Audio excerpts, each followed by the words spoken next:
Hi hello friends, welcome back to Venmathi designers. இன்றைக்கி நம்ம வீடியோவில் வந்து இந்த ஃப்ரீ ஆன்லைன் ஆரி கிளாஸில் வந்து நம்ம பேசிக்ஸ் ஆஃப் செயின் ஸ்டிச்சஸ் தான் பார்க்க போகிறோம். உங்களுக்கு விசிபிளாக தெரியணுங்கிறதுக்காக வந்து நான் நெட் கிளாத்தில் வந்து ஒர்க் பண்ணி காமிக்க போகிறேன். நீங்கள் வந்து பாப்லின் கிளாத்லேயே யூஸ் பண்ணிக்கலாம், அதாவது ஸ்டிச்சஸ் போட்டுக்கலாம். நான் வந்து வீடியோ பர்பஸ்க்கு வந்து பாப்லின் கிளாத் வந்துட்டு அந்தளவுக்கு விசிபிளாக தெரியாது, பிகினர் லெவலாக இருக்கிறவங்களுக்கு புரியாதுங்கிறதுக்காக நெட் கிளாத்தில் ஒர்க் பண்ணி காமிக்கிறேன். நீடில் பார்த்திங்கன்னா 13 நம்பர் நீடில் யூஸ் பண்ணுறேன். ஜரி த்ரெட் வந்து நீங்கள் A1 மம்தா பிராண்டே யூஸ் பண்ணிக்கோங்க. நான் வந்து தயால்ஜி பிராண்ட் யூஸ் பண்ணிக்கிறேன். மற்றபடி ரெண்டுமே ஒன்று தான். உங்கள்கிட்ட A1 மம்தா இருந்துச்சுன்னா அதை யூஸ் பண்ணிக்கோங்க. சிங்கிளாக த்ரெட்டை எடுத்து நான் வந்து முடிச்சு போட்டு எடுத்துக்கிட்டேன். ஏன்னா நிறைய பேர் கேட்குறீங்க ஜரி த்ரெட்டையும் ஷூவிங் த்ரெட்டையும் எத்தனை ஸ்டாண்ட்ஸாக எடுக்கணும்னு சொல்லிட்டு. நம்ம வந்து சில்க் த்ரெட்டை மட்டும்தான் டபுளாக எடுப்போம், மற்ற எல்லாமே சிங்கிளாக தான் எடுப்போம். இதை எப்படி ஹோல்ட் பண்ணுறேன்னு பாருங்கள். உங்கள் கட்டை விரலும் நடு விரலும் வந்து அந்த முடிச்சை பிடிச்சிக்கிற மாதிரி வச்சுட்டு ஒரு சுற்றி திரும்பி கொண்டு வர வேண்டியதான். நான் திரும்பியுமே காட்டுறேன் பாருங்கள். உங்கள் கட்டை விரலும் நடு விரலும் வந்து அந்த முடிச்சை வந்து பிடிச்சிக்கணும். ஒரு சுற்றிட்டு 2வது விரலில் திரும்பி கொண்டு வந்துடணும். அதுக்கப்புறம் வந்து ஜரி த்ரெட்டை கீழே கொண்டு போய்கிட்டு உங்களோட லெஃப்ட் ஹேண்டில் தான் இந்த த்ரெட்டை ஹோல்ட் பண்ணணும், ரைட் ஹேண்டில் வந்து நீடில் ஹோல்டு பண்ணிக்கணும். இதுவுமே ஒரு டிப்ஸ் தான்.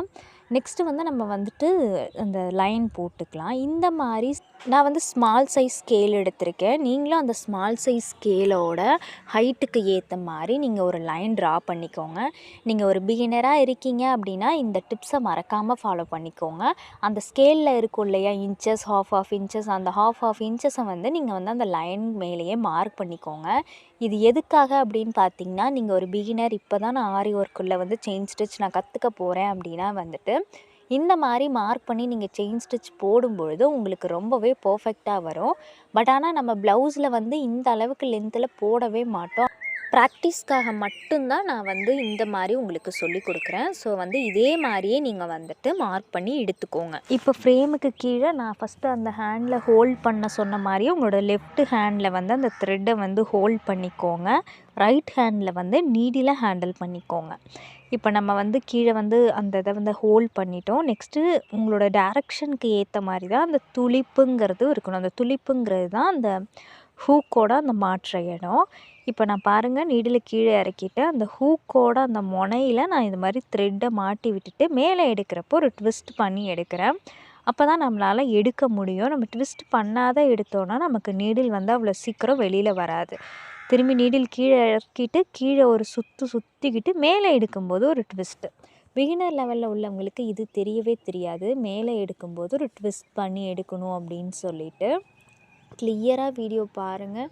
நீடில் கீழே இறக்க போகிறோம். கீழே லெஃப்ட் ஹேண்டால் அந்த நீடிலில் ஒரு சுற்றி மேலே எடுக்கும்போது ஒரு ட்விஸ்ட்டு. இந்த செயின் ஸ்டிச்சோட ப்ரொசீஜர் இது தான். கீழே நீடில் இன்சர்ட் பண்ணிவிட்டு கீழே லெஃப்ட் ஹேண்டால் ஒரு சுற்றிட்டு மேலே எடுக்கும்போது ஒரு ட்விஸ்ட்டு. நான் இப்போ நல்லா ஜூம் இன்ல உங்களுக்கு காமிக்கிறேன், கிளியராகவே புரியும். நீங்கள் ஒரு பிகினராக இருந்தீங்கன்னா இந்த ஒரு வீடியோ போதும் நீங்கள் செயின் ஸ்டிச் லேர்ன் பண்ணுறதுக்கு. ஃபஸ்ட்டு என்ன பண்ணுறேன்னு பார்த்தீங்கன்னா, நீடில் வந்து கீழே இன்சர்ட் பண்ணிவிட்டு உங்கள் லெஃப்ட் ஹேண்டால் கீழே ஒரு சுற்றிட்டு மேலே எடுக்கும்போது ஒரு ட்விஸ்ட்டு.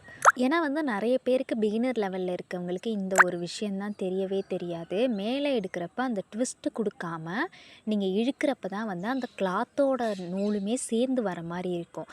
இந்த மிஸ்டேக்குக்கு மெயினான விஷயமே இது தான். நிறைய பேருக்கு தெரியும், கீழே இன்சர்ட் பண்ணி சுற்றிடுவீங்க. அதுக்கப்புறம் மேலே எடுக்கிறப்ப வந்து அந்த ட்விஸ்ட்டு கொடுக்க மறந்துடுவீங்க. அந்த ட்விஸ்ட்டு கொடுக்காம இருக்கிறது தான் செயின் ஸ்டிச்சில் உங்களுக்கு வந்து பிரச்சனையாகவே இருக்கும். இப்போ நல்லா பாருங்கள், கீழே இன்சர்ட் பண்ணிவிட்டு சுற்றிட்டு மேலே எடுக்கிறப்ப நான் அந்த நீடியில் வந்து ட்விஸ்ட் பண்ணி எடுக்கிறேன். ட்விஸ்ட் பண்ணினா பின்னாடி திருப்பிட்டு முன்னாடி திருப்புறேன். புரியுதுங்களா? இதே தான் நம்ம கண்டினியூஸாக வந்து நம்ம இந்த செயின் ஸ்டிச்சுக்கு கொடுக்கும்பொழுது நமக்கு வந்து பர்ஃபெக்டான செயின் ஸ்டிச் வந்து கிடச்சிரும். ஸோ நீங்களும் இதை வந்து நீங்கள் ப்ராக்டிஸ் பண்ணி பாருங்கள். இப்போ பார்த்தீங்கன்னா, நீங்கள் பிகினர் லெவலாக இருந்து இந்த வீடியோ பார்க்குறீங்கன்னா உங்களுக்கு எந்நாட் போட தெரியாதுன்னா, பிகினர் லெவலில் ஸ்டிச்சஸ் லேர்ன் பண்ணுறப்ப மட்டும் இந்த நாட் போட்டுக்கோங்க. பட் ஆனால் எந்நாட் சொல்லி கொடுக்குற வரைக்கும் மட்டும் இந்த மாதிரி பெருசாக எடுத்துகிட்டு இது மாதிரி கட் பண்ணிவிட்டு ஒன்றை இழுத்து விட்டுட்டு உங்களோட நீடிலில் அந்த ஹூக் பக்கத்தை வந்து கீழால் மேலே எடுத்து இந்த நூலை பிடிச்சி கீழே இழுத்து விட்டுருங்க. வெரி சிம்பிள் தான். இது வந்து எது வரைக்கும்னா வந்து எந்நாட் வந்து நீங்கள் லேர்ன் பண்ணுற வரைக்கும். நான் வந்து இன்னொரு டைமே கிளியராக சொல்கிறேன். ஃபஸ்ட்டு என்ன பண்ணுறீங்கன்னா, உங்களோட நடு விரலும், கட்டை விரலும் வந்து அந்த முடிச்ச ஹோல்ட் பண்ணுறாப்புல புடிச்சிக்கிட்டு, உங்களோட 2வது விரல வச்சு ஒரு சுத்து சுத்திக்கோங்க. நான் இப்போ வீடியோவில் காட்டுற மாதிரியே ஹோல்ட் பண்ணிக்கோங்க. இதுதான் வந்து நம்ம த்ரெட்டை ஹோல்ட் பண்ணுற மெத்தடு. இதை வந்து உங்களோட ஃப்ரேமுக்கு கீழே கொண்டு போய்க்கோங்க. கொண்டு போயிட்டு உங்களோட நீடில் எந்த பக்கம் நீங்கள் செயின் ஸ்டிச் போட போகிறீங்களோ, அந்த பக்கம் துளிப்புங்கிறது இருக்கிற மாதிரி வச்சுக்கிட்டு, அந்த ஹூக்கால் இந்த மாதிரி ஒரு ட்விஸ்ட் பண்ணி மேலே எடுத்துக்கோங்க. நெக்ஸ்ட்டு நீடில் இன்சர்ட் பண்ண போகிறீங்க. கீழே ஒரு சுற்று, மேலே எடுக்கும்பொழுது ஒரு ட்விஸ்ட்டு. அதே சேம் ப்ரொசீஜர், நீடில் கீழே போகுது, ஒரு சுற்று, மேலே எடுக்கிறப்போ ஒரு ட்விஸ்ட்டு. இதே மாதிரி தான் நம்ம கண்டினியூஸாக வந்து நம்ம இந்த செயின் ஸ்டிச்சஸ் கொடுக்க போகிறோம். இந்த வீடியோவில் ஒரு பிகினர் லெவலில் உள்ளவங்க கூட செயின் ஸ்டிச் போடுற அளவுக்கு நான் கிளியராக சொல்லியிருக்கேன். ஸோ ஸ்கிப் பண்ணாமல் ஃபுல்லாக பாருங்கள். சப்போஸ் வந்து அந்த மேலே கொடுக்குற ட்விஸ்ட் கொடுக்காம நான் வந்து அந்த செயின் ஸ்டிச் போட்டேன்னா என்ன ஆகுதுன்னு பாருங்களேன். அதே சேம் தான், ஆனால் அந்த ட்விஸ்ட் கொடுக்காதப்போ எனக்கு அந்த த்ரெட்டு வரவே மாட்டேங்குது ஈஸியாக. இதனால் மட்டும்தான் நம்ம அந்த ட்விஸ்ட் கொடுத்து மேலே எடுக்கிறோம். இது தெரியும்னு நினைக்கிறேன்.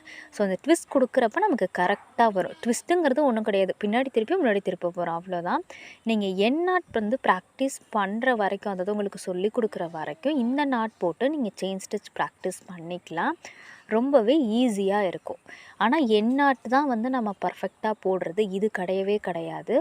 இப்போதைக்கு வந்துட்டு இந்த ப்ராக்டிஸ்க்காக, ஏன்னா பிகினர் லெவலாக இருக்கப்போ என் நாட் ஃபஸ்ட்டே சொன்னால் ஒரு மாதிரியாக இருக்கும்ல, அதனால தான். ஸோ இந்த வீடியோ பிடிச்சிருந்ததுன்னா மறக்காமல் நம்ம சேனல் சப்ஸ்கிரைப் பண்ணிக்கோங்க. நெக்ஸ்ட்டு அப்லோட் பண்ணுற வீடியோவை வந்துட்டு மறக்காமல் செக் அவுட் பண்ணி உங்களோட பிஸ்னஸை வந்து டெவலப் பண்ணிக்கோங்க. கண்டினியூஸாக வந்து இனிமேல் கிளாஸஸ் வந்து நான் அப்லோட் பண்ணுறேன். இதுக்கு முன்னாடி போட்டிருந்த கிளாஸஸ் நீங்கள் பார்க்கலன்னா கீழே டிஸ்கிரிப்ஷனில் நான் லிங்க் கொடுத்துருக்கேன். ஸோ மறக்காமல் செக் அவுட் பண்ணிக்கோங்க. எந்த டவுட் இருந்தாலும் கமெண்ட் செக்ஷனில் கேளுங்க, நான் உடனே கிளியர் பண்ணிடுறேன். நீங்களுமே மறக்காமல் ப்ராக்டிஸ் பண்ணி பார்த்துட்டு எப்படி வந்திருக்குங்கிறத எனக்கு வந்து கமெண்டில் சொல்லுங்கள். இன்னொரு யூஸ்ஃபுல்லான வீடியோவில் உங்கள் எல்லாரையுமே மீட் பண்ணுறேன். ஓகே ஃப்ரெண்ட்ஸ், பாய்.